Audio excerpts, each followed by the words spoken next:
मैं सभी सुशांत सिंह राजपूत के फैंस, उनके समर्थक, उनके वॉरियर्स को ये कहना चाहता हूँ कि ये लड़ाई को रोकना नहीं है। आप जिस तरीके से गुवाहाटी वर्स एसएसआर ट्रेंड हो रहा है, आप हर देश का अलग अलग स्टेट जो है वो सुशांत के लिए वापस से खड़े हो। सीबीआई से पूछे कि सीबीआई कहाँ तक पहुँची इन्वेस्टिगेशन में, और मैं आपके साथ खड़ा हूँ।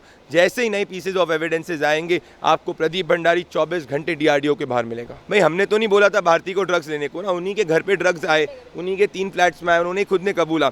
सवाल ये है कि भारती कौन से बड़े किंग पिन, कौन सा बॉलीवुड का बड़ा सा भाई है, या कौन से बड़े बॉलीवुड के सितारे हैं जिनका जो भारती है वो पूरा का पूरा रैकेट चला रही थी। सर, कल ही आपको मुंबई पुलिस की तरफ से समन भेजा गया था और आपने जो क्वेश्चन हुई, आपसे किस तरीके का व्यवहार किया गया पुलिस के इस बार? माननीय कोर्ट जो है उसके आदेश के बाद में जो इन्वेस्टिगेटिव ऑफिसर है वो मेरे साथ ठीक तरीके से व्यवहार कर रहे हैं, पर अब मेरी क्वेश्चनिंग को करीबन 20 घंटे से ऊपर हो चुका है और मुझे जल्द ही उम्मीद है, क्योंकि जो पूरा का पूरा केस है वो मेरी नज़र आए में एक फेक केस है, जिसमें कोई एविडेंस नहीं है, कुछ भी नहीं है। 1 महीने से ज़्यादा हो चुके जब मेरे फ़ोन उनके पास हैं और अभी तक कुछ मिला नहीं। मैं तो कह रहा हूँ कि आप पूरा खंगाल दीजिए। तो मुझे पूरा आश्वासन है कि जितना जो विछन चल रहा है मेरे खिलाफ़ और जो ये हरासमेंट चल रहा है मेरे खिलाफ़, ये एंड होगा और जल्दी हम जीतेंगे। सर, ये भी बात है कि जब रिपोर्टरों के साथ जिस तरीके का व्यवहार किया जा रहा है, उसको लेकर महाराष्ट्र गवर्नमेंट की तरफ से कोई नेता इस पे बयानबाजी क्यों नहीं कर रहा है? जैसे कि ड्रग्स के मामले सामने आ जाते हैं तो उसको लेकर तो सारे नेता रोड पर आ जाते हैं। क्योंकि ये लोग पॉलिटिकल विच हंट के कॉर्नर्स के ऊपर आका हैं। और सिर्फ महाराष्ट्र की बात नहीं, उड़ीसा में देखिए आपकी किस तरीके से ओटीवी के खिलाफ 20 फेक केसेस डाले गए हैं। तो ये बड़ा ख़राब है इस देश के लोकतंत्र के लिए कि भले वो महाराष्ट्र हो गया, उड़ीसा हो गया, कुछ नेता अगर ऐसी मीडिया जो उनसे सवाल पूछना चाहती है वो सवाल उनको सही नहीं लग रहे तो उन पर फेक केसेस डाल रही है। लोकतंत्र के लिए बहुत ख़राब है और ये लोकतंत्र के लिए बहुत डेंजर की बात है कि अगर ऐसा होने लग गया तो इंडिपेंडेंट मीडिया का क्या होगा। मीडिया को लेकर जिस तरीके से पुलिस का रवैया रह रहा है, और ये भी है कि काफी सारे लोग इसको लेकर आवाज भी नहीं उठा रहे, डर है या फिर खुद ही नहीं उठाना चाहते? देखिए, ये लोग एक ऐसे सिस्टम से आदी है जिसका नाम है चाय बिस्कुट सिस्टम, जिसमें चाय बिस्कुट पत्रकार आराम आराम के सवाल पूछा करते थे, इजी सवाल पूछते थे, पुलिस खुश हुआ करती थी, सिस्टम खुश हुआ करता था। हमने डायरेक्ट सवाल पूछा, जनता के सवाल पूछे, और हम हमेशा से मैं जनता की आवाज़ बनने की कोशिश करी। शायद इसीलिए इन सबको पूरे कबाल को डर है। पर मेरा ये मानना है, इतिहास में अगर आप देखेंगे जिसके साथ जनता है वो हमेशा लड़ाई जीतता है। और इस समय हमारे पास फैक्ट्स है, माननीय सुप्रीम कोर्ट, सभी कोर्ट्स जो हैं उसमें मैटर्स चल रहे हैं और हमें पूरा कोर्ट पे भरोसा है, मुझे पूरा कोर्ट पे भरोसा है और at the end of the day ये लड़ाई हम जीतेंगे। सर, अगर हम ड्रग्स की बात करें तो ड्रग्स का मामला जैसे कि आपके चैनल ने उठाया और आपने भी इन सारे मुद्दों को अच्छी तरीके से जनता के सामने रखा, और जो बॉलीवुड को लेकर महाराष्ट्र गवर्नमेंट की तरफ से कहा जा रहा था कि बॉलीवुड को बदनाम करने की कोशिश की जा रही है, पर अब जो बॉलीवुड में से तमाम तरीके की चीज़ें निकलकर सामने आ रही हैं, अब तो सभी को पता है कि किस तरीके की चीज़ें आ रही है। देखिए, बॉलीवुड एक ड्रग का समंदर है, इसमें कोई डिनाई नहीं कर सकता। ये एक ओपन सीक्रेट थी जिसके बारे में कोई बात नहीं करता था। और मैं आपसे पूछना चाहता हूँ, क्या इस देश के अंदर हीरो ऐसे होंगे जो नशे गांजा में लिप्त होंगे? नशेड़ी गंजेड़ी हीरो हीरोइन तो नहीं चाहिए ना हमें। अगर आप एक ऐसे एड्स देते हैं, आप सोशल वेलफेयर के एड्स देते हैं, आप पानी फाउंडेशन की बात करते हैं, इस फाउंडेशन की बात करते हैं, और अगर आप अपनी प्राइवेट लाइफ के अंदर नशेड़ी गंजेड़ी चरसी हैं, तो इस देश के युवाओं के सामने ये मैसेज नहीं जा सकता।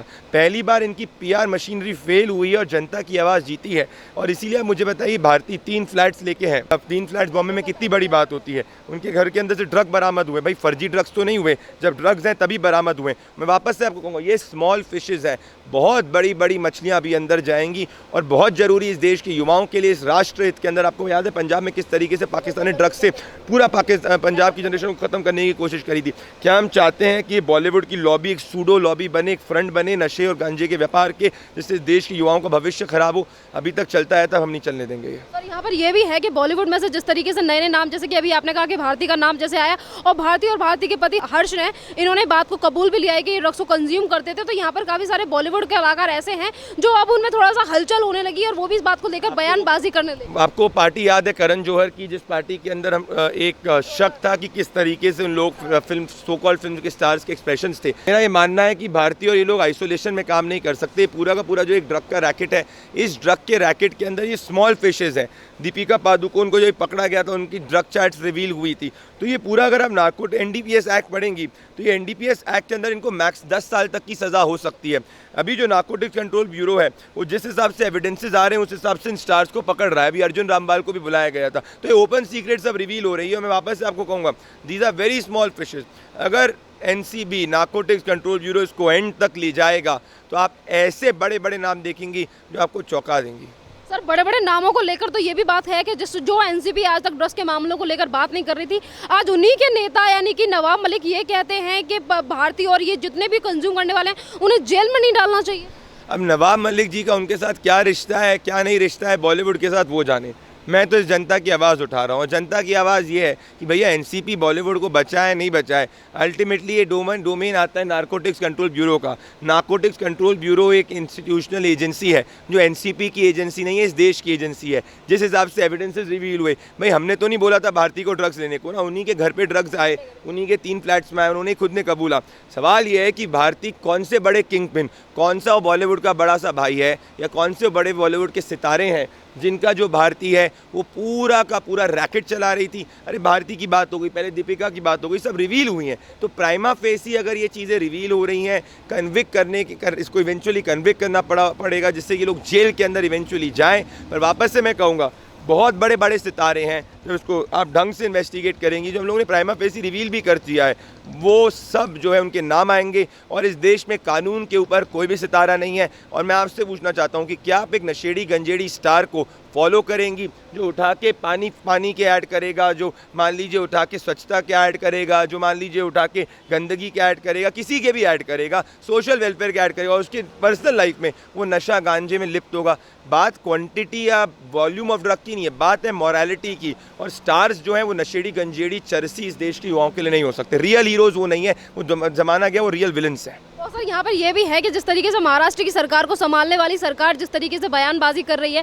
आज नवाब मलिक कह रहे हैं और इससे पहले संजय राउत भी कह रहे थे, ये कह रहे थे कि एनसीबी का काम है सिर्फ पता लगाना कि कहाँ पे ड्रग्स की तस्करी हो रही है, सारी उन पे जेल में डालने का काम नहीं है। आखिरकार बॉलीवुड में जो ड्रग्स लेने वाले उन्हें बचाने की कोशिश क्यों जा रही है? अब देखिए, सामना के अंदर संजय राउत जी ने कई बार बॉलीवुड की पार्टीज के बारे में भी लिखा है, तो अब संजय राउत जी और बॉलीवुड के बीच का क्या रिश्ता है तो संजय राउत जी जानेंगे। पर मैं इतना जानता हूँ कि एनसीबी जो है वो संजय राउत के हिसाब से नहीं चलती, वो देश के कानून के हिसाब से चलती है। और शायद से संजय राउत को पता होना चाहिए नारकोटिक्स कंट्रोल ब्यूरो कोई शिवसेना कंट्रोल ब्यूरो नहीं है, और जो कानून होगा उसी के हिसाब से चलेगी। और कानून के हिसाब से बात दरअसल ये है कि प्राइमा फेसी एविडेंसेस आए, ड्रग चैट्स आई है, इसीलिए जो है भारती जो है उनको एनडीपीएस एक्ट के अंदर जेल 10 साल तक की हो सकती है अगर ये पूरा मामला आगे प्रूव हो जाता है, कन्विक्ट हो जाता है। पर मुझे लगता है बहुत स्मॉल फिश है।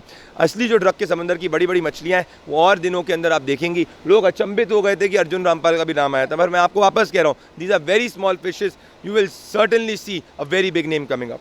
ये भी है कि जैसे जैसे चीज़ें निकलकर बॉलीवुड में से सामने आ रही हैं, जिस तरीके से एक हड़कंप सा मच गया महाराष्ट्र की सरकार में, अब तमाम तरीके के बयान दे रहे हैं ये नेता। ड्रग्स वालों को लेकर इतने ज़्यादा बयान देते हैं, रिपब्लिक के साथ इतनी सारी चीज़ें हो जाती हैं, आपको बार बार समन भेजा जा रहा है, इसको लेकर क्यों बयानबाजी नहीं की जाती? क्योंकि इनको घबराहट ये है कि हम जनता की आवाज़ उठा रहे हैं और जनता हमारे साथ है। ये जो कॉकस और कबाल है बॉलीवुड के अंदर, फिल्मी सितारे, बॉलीवुड के अंदर पॉलिटिशियंस, और इन लोग का जो नेक्सस चलता था, हम सब जानते थे कि कौन से बड़े बड़े बॉलीवुड के स्टार्स के अंदर कौन से नेता आते थे, कौन सी पार्टी के आते थे। ये महाराष्ट्र का कल्चर है, ये कल्चर के खिलाफ इस वक्त जनता खड़ी हुई है। इसीलिए संजय राउत जी और नवाब मलिक जी को घबराहट है कि ये जब पूरा का पूरा तार खुल गया तो ऐसा ना हो कोई बड़े नेता का नाम आ जाए। महाराष्ट्र में क्या और भी काम नहीं है जो इस तरीके से पहले अभी कुछ दिन पहले स्टिंग ऑपरेशन किया गया था, तो उसमें ये कहते हैं कि अर्नब के साथ ये कर देंगे, रिपब्लिक को लेकर तमाम तरीके की चीज़ें, आपको बार बार मुंबई पुलिस की तरफ से समन भेजा जाता है। तो मतलब महाराष्ट्र में और भी चीज़ें नहीं है जिनके ऊपर नज़र रखी जाए, जिनके ऊपर काम किया जाए? मैं इनसे ये कहना चाहता हूँ, अर्नब के खिलाफ कुछ नहीं कर सकते, कानून उनके साथ है, फैक्ट्स उनके साथ है।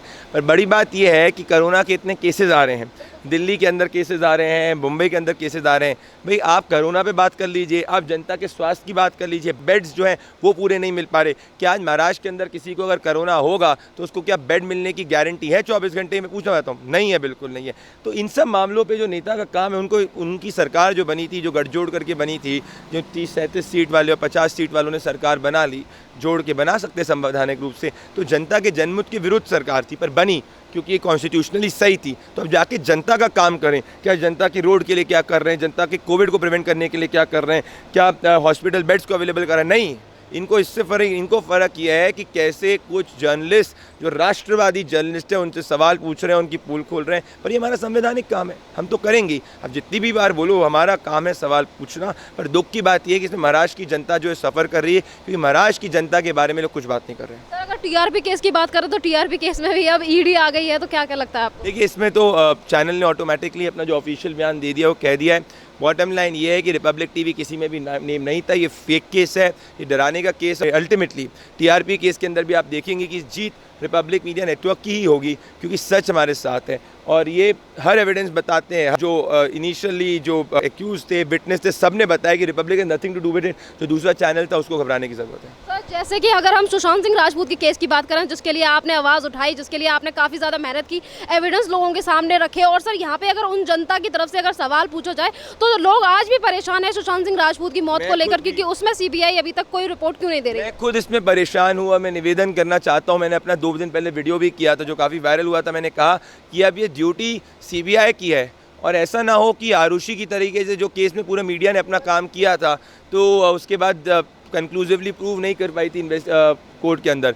मैं वापस से कहता हूँ 100 से ज़्यादा ऐसे मैंने पॉइंट्स दिखाए हैं कि किस तरीके से हमने पॉइंट्स दिखाए हैं कि सुशांत की जो मृत्यु है वो आत्महत्या नहीं है। उसमें बहुत सारे आंसर्स हैं, ऑटोप्सी से लेके क्राइम सीन को सील करने से लेके प्राइमरी एक्यूज से लेके, पर अब ball is in the court of the CBI. We have done our job और आगे जिस तरीके से एविडेंसेस आएंगे, जिस तरीके चीज़ आएगी, हम वापस से करेंगे। और जब ये आगे केस प्रोग्रेस करेगा, मैं आपको गारंटी देता हूँ, मैं वापस से डीआरडीओ गेस्ट हाउस के सामने खड़ा हूँगा और 24 घंटे इस पर रिपोर्ट करूँगा। एक लास्ट सवाल के जो भी लोग आपके साथ जुड़े हुए हैं, जो हमारे साथ जुड़े हुए हैं, जो सुशांत सिंह राजपूत के केस में जस्टिस चाहते हैं, तो सर एक क्या संदेश देना चाहोगे हमारे चैनल के माध्यम से उन सारे लोगों को? मैं सभी सुशांत सिंह राजपूत के फैंस, उनके समर्थक, उनके वॉरियर्स को ये कहना चाहता हूँ कि ये लड़ाई को रोकना नहीं है।